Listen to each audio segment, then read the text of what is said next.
جی بالکل، خبر شامل کرتے ہیں سکھر سے اپنے بیورو چیف غلام شبیر میمن کی رپورٹ کے مطابق سکھر نوجوان وکلاء کی جانب سے کراچی میں پرامن احتجاج کیا گیا۔ مارچ میں پولیس کی جانب سے دانشور وکلاء اور صحافی برادری پر تشدد، لاٹھی چارج اور گرفتاریاں کرنے کے خلاف نوجوان وکلاء کا احتجاج جاری۔ احتجاج میں شامل آغا صورت علی، سرتاج حیدر شر، الطاف شاہ، شاہ نواز صدیقی، عرفان احمد اور اس کے علاوہ دیگر شامل تھے۔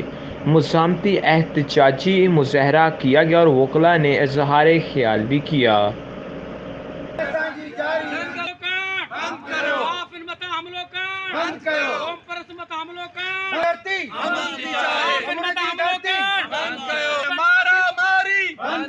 یہ ہمارا منڈا گردی بند کرو، یہ گنڈا گردی بند کرو، جیسی رات کاری رہندی حملوں کا بند کرو، قوم پر حملوں کا بند کرو، حکومت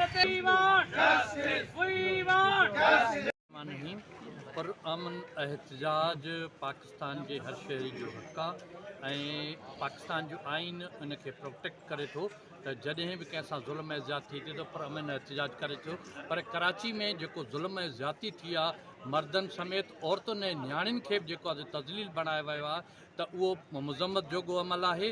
اساں chief justice of Pakistan, chief justice of Sindh کے پرزور مطالبو کنداسے تو سوئو موٹو ایکشن وٹھی، جے ملوث اہلکار ان کے ایف آئی آر داخل کرے سزا ॾियणी۔